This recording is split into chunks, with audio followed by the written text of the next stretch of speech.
বাজারে এখন প্রচুর শীতের ফুলকপি পাওয়া যাচ্ছে, আর সেই সঙ্গে চিংড়ি মাছও প্রচুর পাওয়া যাচ্ছে। তাই ভাবলাম টাটকা ফুলকপি, চিংড়ি মাছ আর আলু দিয়ে একটা রেসিপি আপনাদের সাথে শেয়ার করি। নমস্কার বন্ধুরা, আমার আজকের রেসিপি ফুলকপি চিংড়ি মাছের রসা বা ঝোলও বলতে পারেন। রেসিপিটি কিভাবে করছি আসুন তাহলে ভিডিওটি দেখে নিই। সবার প্রথমে ওভেনে একটা কড়াই বসিয়ে দিচ্ছি। দিয়ে দিচ্ছি সর্ষের তেল।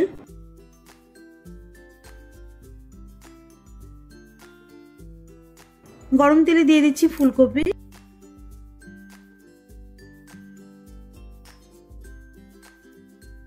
একটুখানি লবণ আর হলুদ দিয়ে ফুলকপিটাকে নাড়িয়ে নিচ্ছি। ফুলকপি আমি এখানে একটা মাঝারি সাইজের নিয়েছি। একটা মাঝারি সাইজের ফুলকপিকে ডুমো ডুমো করে কেটে ভালো করে ধুয়ে নিয়েছি।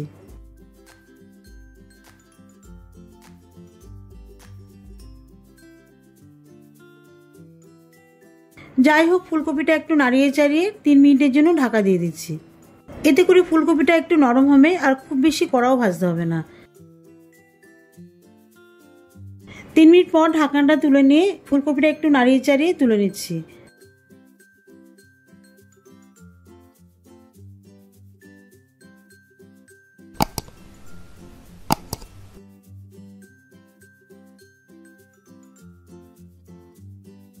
সমস্ত ফুলকপি তুলে নেওয়ার পরে এর মধ্যে চিংড়ি মাছ দিয়ে দিচ্ছি। চিংড়ি মাছের সাইজটা দেখুন, মাঝারি সাইজের নিয়েছি, খুব বেশি বড় নিইনি। ফুলকপির সাথে এরকম মাঝারি সাইজের চিংড়ি মাছ নিলে খেতে ভালো লাগে। আর চিংড়ি মাছের খোসা মাথা সব ছাড়িয়ে ভালো করে পরিষ্কার করে নিয়েছি। মাছের মধ্যে একটুখানি লবণ আর হলুদ দিয়ে মাছটা হালকা ভেজে তুলে নেব। এই মাছের মধ্যে যে কালো শিরাটা আছে সেটা অবশ্যই বাদ দিয়ে দেবেন। ওটার মধ্যে ময়লা থাকে, মুখে পড়লে মাটি মাটি লাগবে, খেতেও ভালো লাগবে না। খুব বেশি কড়া ভাজবো না, কারণ চিংড়ি মাছ বেশি ভাজলে রাবারের মতো লাগে খেতে, শক্ত শক্ত লাগে খেতে। সেই জন্য হালকা ভেজে তুলে নিচ্ছি। মাছটা ভেজে তুলে নেওয়ার পরে এই কড়াইটা ধুয়ে নেব। কড়াইটা ভালো করে ধুয়ে পরিষ্কার করে আবারও ওভেনে বসিয়ে দিচ্ছি। দিয়ে দিচ্ছি সর্ষের তেল।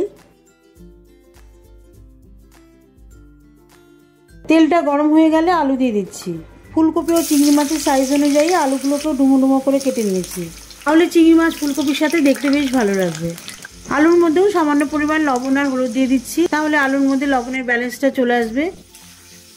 আমি প্রত্যেকটা জিনিসের মধ্যে অল্প অল্প করে লবণ আর হলুদ দিয়ে দিচ্ছি, যাতে স্বাদের ব্যালেন্সটা ঠিকঠাক থাকে। হলুদের ব্যালেন্সের জন্য দেখতেও বেশ ভালো লাগবে। লবণটা আপনারা বুঝে দেবেন। আলুগুলোকে বেশ লাল কড়া করে ভেজে নেব। আলুটা আবার যত বেশি ভাজবেন খেতেও বেশি স্বাদ লাগবে। বেশ লাল করে ভেজে আলুগুলোকে তুলে নিচ্ছি। এতক্ষণ ধরে আলু, ফুলকপি, চিংড়ি মাছ সমস্ত কিছুই আমি মিডিয়াম হিটে ভেজেছিলাম। এখন গ্যাসের হিট লো করে দিচ্ছি। এবারে কিছু গোটা মশলা ফোড়ন দিয়ে দেবো। 1 চামচ মতন গোটা জিরে, সেই সাথে 2টো ছোট সাইজের তেজপাতা, একটা শুকনো লঙ্কা ফোড়ন দিয়ে দিচ্ছি। ফোড়নগুলোকে বেশ ভালো করে ভেজে নেব।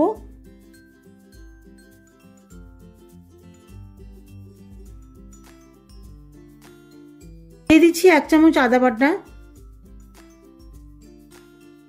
আদা বাটা তেলের মধ্যে একটু ভেজে নেব, তাহলে এর মধ্যে যে কাঁচা গন্ধ আছে সেটা পুরোপুরি চলে যাবে। আর এই যে স্ট্রং ফ্লেভার আছে সেটা ঝোলের মধ্যে মিশে গেলে খেতে বেশ ভালো লাগবে, স্বাদের মধ্যে একটা নতুনত্ব আসবে। আদাটা ভেজে নেওয়ার পরে এর মধ্যে একটা বড় সাইজের টমেটো কুচি দিয়ে দেবো। টমেটো কুচি 1 মিনিটের মতো নাড়িয়ে নেব, তাহলে টমেটোটা একটু নরম হয়ে যাবে আর ঝোলের সাথে বেশ ভালোভাবে মিশে যাবে।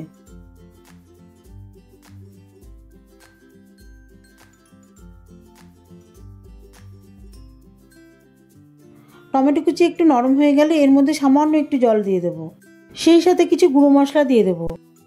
1 চামচ মতন ধনে গুঁড়ো, জিরে গুঁড়ো আর সেই সঙ্গে 1/2 চামচ শুকনো লঙ্কার গুঁড়ো দিয়ে দেবো। এই সমস্ত গুঁড়ো মশলা ভালো করে কষিয়ে নেব। এই মশলাটা আমি মিডিয়াম হিটে কষাচ্ছি।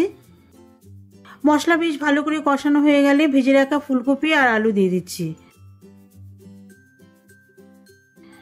আলু আর ফুলকপি মশলার সঙ্গে বেশ ভালো করে আবারও একটু কষিয়ে নেব।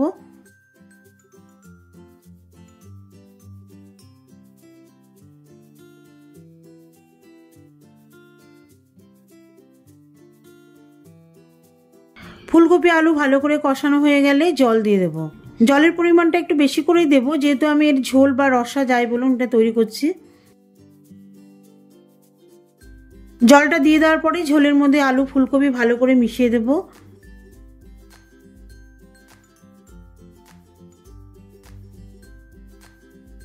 ফুলকপি আলু ঝোলের মধ্যে ভালো করে মিশিয়ে দেওয়ার পরে ভাজা চিংড়ি মাছগুলো দিয়ে দিচ্ছি। চিংড়ি মাছটাও ঝোলের মধ্যে ভালো করে মিশিয়ে দিচ্ছি।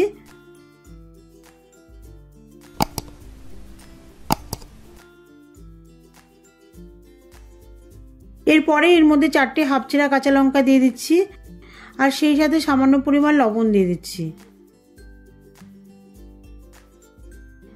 লবণটা দিয়ে দেওয়ার পরে আবারও ভালো করে মিশিয়ে দিচ্ছি, লবণটা যাতে ঝোলের মধ্যে ভালো করে মিশে। সমস্ত কিছু ঝোলের মধ্যে ভালো করে মিশিয়ে দেওয়ার পরে ঢাকনা দিয়ে দেব, তাহলে ফুলকপি আলু চিংড়ি মাছ ভালোভাবে সেদ্ধ হয়ে যাবে। আর ঢাকা দেওয়ার পরে গ্যাসের ফ্লেমটা হাই করে দিচ্ছি। ঢাকনাটা প্রায় 7 মিনিট পর তুলে নিচ্ছি। দেখুন ঝোলটা বেশ ভালো মতন ফুটে এসেছে। আলু ফুলকপি চিংড়ি মাছ সব পুরোপুরিভাবে সেদ্ধ হয়ে গেছে।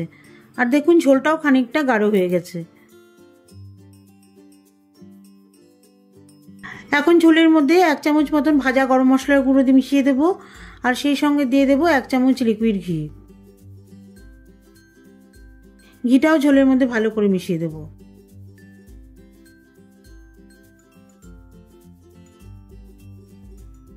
ঘি আর গরম মশলার গুঁড়ো একসাথে ঝোলের মধ্যে ভালো করে মিশিয়ে দেওয়ার পরে 2 মিনিট মতন ফুটিয়ে ঢাকা দিয়ে দেবো, তাহলে ঝোলের মধ্যে ঘি আর গরম মশলার ফ্লেভারটা পুরোপুরি চলে আসবে। ঢাকা দিয়ে গ্যাস অফ করে দেব। রেসিপিটা দেখতে কেমন হলো কিছুক্ষণ পর ঢাকনাটা তুলে আপনাদের দেখাচ্ছি। দেখুন কত সুন্দর হয়েছে। এবারে একটি বড় বোলের মধ্যে পরিবেশন করে আপনাদের দেখাচ্ছি। দেখুন দেখতে তো অপূর্ব হয়েছে, খেতেও দারুণ লাগবে।